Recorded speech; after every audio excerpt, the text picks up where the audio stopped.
Hello friends, आज हम एक मॉडल पेपर करने वाले हैं जिसमें कि कुछ आपको एमसीक्यू वाले प्रश्न मिलेंगे। वस्तुनिष्ठ प्रश्न होंगे। आप सबको मालूम होगा कि क्लास 10th के मैथमेटिक्स में 20 नंबर का जो है एमसीक्यू क्वेश्चन पूछा जाता है। तो चलिए देखिए, उनमें से हम लोग कुछ क्वेश्चन को करने वाले हैं जो कि परीक्षा में आने की दृष्टि से महत्वपूर्ण है। पहला क्वेश्चन ये है कि निम्नलिखित में से कौन सा सहअभाज्य युग्म है। तो सबसे पहले आपको यह मालूम होना चाहिए कि सहअभाज्य संख्या किसे कहते हैं। तो मैंने इधर परिभाषा लिख रखा है। सहअभाज्य संख्या किसे कहते हैं? ऐसी संख्याओं के जोड़े जिनके गुणनफल में केवल और केवल एक उभयनिष्ठ गुणनखंड प्राप्त हो, सहअभाज्य संख्या कहलाता है। तो चलिए अब देखते हैं कि इन जो जो हमें विकल्प दे रखा है इन सब का जो है हमें गुणनखंड करते हैं पहले। तो जब हम ए वाले का गुणनखंड करेंगे तो ए में आपका है 14, ये बराबर हो जाएगा आपका 2 गुणे 7, और दूसरी संख्या आपका 35 है। ये चीज आपका बराबर हो जाएगा 5 गुणे 7।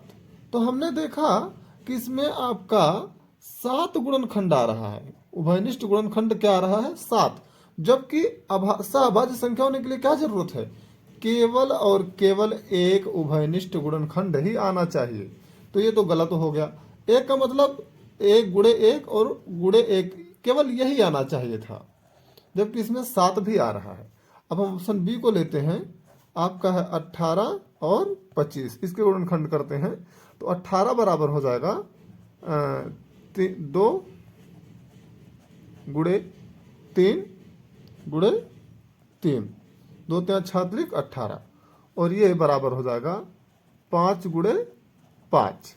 अब देखिए, हम इसमें देख रहे हैं कि इसमें कोई भी उभयनिष्ठ गुणनखंड नहीं है सिवाय एक के। चूंकि एक को तो हम ऐसे भी लिख सकते हैं गुणनखंड में, तो हमने देखा कि यहाँ पर एक उभयनिष्ठ गुणनखंड है केवल, और एक के अलावा कोई भी चीज जो है उभयनिष्ठ नहीं है। तो 18 और 25 आपका क्या हो जाएगा? सहअभाज्य संख्या हो जाएगी। आगे का ऑप्शन आपको चेक करने की जरूरत भी नहीं है जब आपको आंसर यहीं पर मिल गया।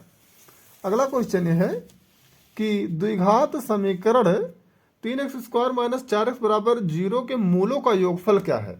मैंने ऑप्शंस नहीं लिख रखे हैं इधर, ठीक है। देखिए इसको कैसे करते हैं। 3x² माइनस में 4x बराबर आपका 0 है।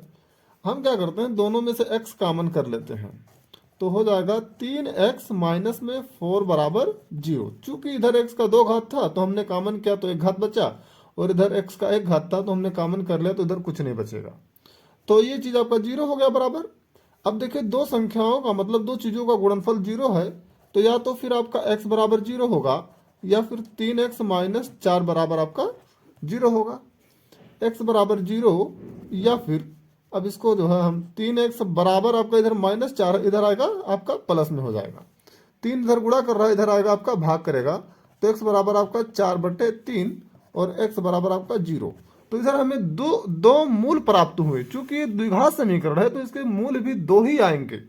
अब क्या हमसे क्वेश्चन में ये कहा गया कि इन दोनों को जोड़ना है, अर्थात जो 0 आया 4/3, तो इन मूलों को योगफल हमें ज्ञात करना है। तो 0 और जब 4/3 को जोड़ देंगे तो आपका 4/3 आ जाएगा आंसर। क्वेश्चन नंबर 3 ये है कि समरूप त्रिभुजों की विशेषता होती है।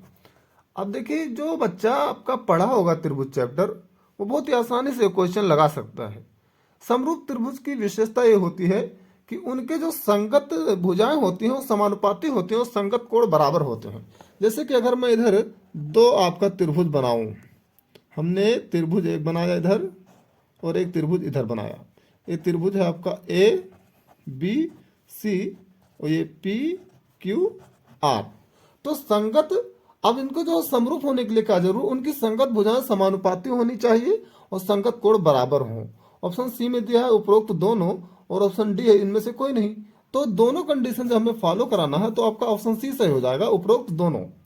अब देखिए, समानुपाती का मतलब क्या हो गया, अर्थात जो इसकी त्रिभुज एबीसी की भुजा AB है और ये भुजा PQ है, ये आपका AB बटा PQ बराबर होगा इसकी जो भुजा ये BC है उसकी भुजा QR बटा में QR होगा। ये चीज़ बराबर, जो लास्ट में एक भुजा बचती है AC बटा PR, ये आपका समानुपाती इसी चीज़ को कहते हैं। ठीक, तो आप लोगों के क्वेश्चन समझ में आया होगा। और इसके संगत कोड बराबर हो, अर्थात कोड B बराबर हो कोड Q के, कोड A बराबर हो कोड P के, और कोड C बराबर हो कोड R के। अगला क्वेश्चन देखते हैं। कास 60 डिग्री माइनस इंटू में cos 30 degree minus sine 60 degree sine 30 degree का मान कितना है। चलिए देखिए इसे कैसे करना है हल। कास 60 डिग्री का मान होता है 1/2 गुणे कास 30 डिग्री, कास 30 डिग्री का मान होता है √3/2, माइनस इधर है तो हमने माइनस लगाया। साइन 60 डिग्री, साइन 60 डिग्री का मान होता है √3/2 गुणे, और साइन 30 डिग्री का मान होता है 1/2। ये चीज आपका बराबर √3, ऊपर 1 से गुणा करेंगे तो √3 आएगा, और 2 से 2 में करेंगे तो आपका 4, माइनस √3 का गुणा 1 में करेंगे तो आपका √3 ही आएगा, और 2 का 2 से गुणा करेंगे 4। दोनों संख्याएं सेम टू सेम है, आपकी कट जाएंगी, 0 हो जाएगा। तो ऑप्शन ए जो है आपका 0 वो सही हो जाएगा। आपका 1 नंबर तैयार है। अगला क्वेश्चन देखिए, क्वेश्चन नंबर 5।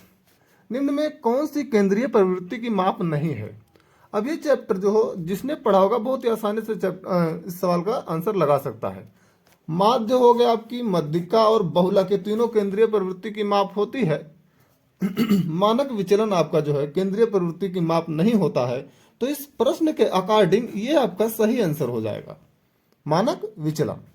अगला क्वेश्चन देखिए, प्रश्न संख्या 6 है कि यदि P और Q दो धनात्मक पूर्णांक इस प्रकार हैं कि P बराबर AB² और Q बराबर A³ जबकि A और B अभाज्य संख्याएं हैं, तब इनका एलसीएम पूछा है, अर्थात P और Q का एलसीएम क्या होगा। देखिए क्या दे रखा है आपका, P बराबर दे रखा है AB²। इसी चीज को हम ऐसे भी लिख सकते हैं A गुणे B² का मतलब B गुणे B, और जो Q दिया हुआ है आपका A³ B, तो इसको हम ऐसे भी लिख सकते हैं A गुणे A। A³ का मतलब A का 3 बार गुणा और गुणे B है। अब देख लीजिए कि पहले इन दोनों में कॉमन कौन कौन सी चीजें हैं। कॉमन अर्थात उभयनिष्ठ, आपका A कॉमन है, और इधर देखा हमने कि B भी कॉमन है। तब इनका एलसीएम आप कैसे लिखेंगे, एलसीएम ऑफ P, Q बराबर, जो चीजें कॉमन नहीं है सबसे पहले उनको लिख लेते हैं हम। तो B हो गया गुणे A गुणे A, ये देखिए तीनों आपका कॉमन नहीं है। उसके अलावा जो चीजें कॉमन है उनको भी लिखना है एक बार, लेकिन से अभी दोनों कॉमन है तो इन दोनों को हमें अलग अलग नहीं लिखना, एक ही बार लिखना, A और गुणे B।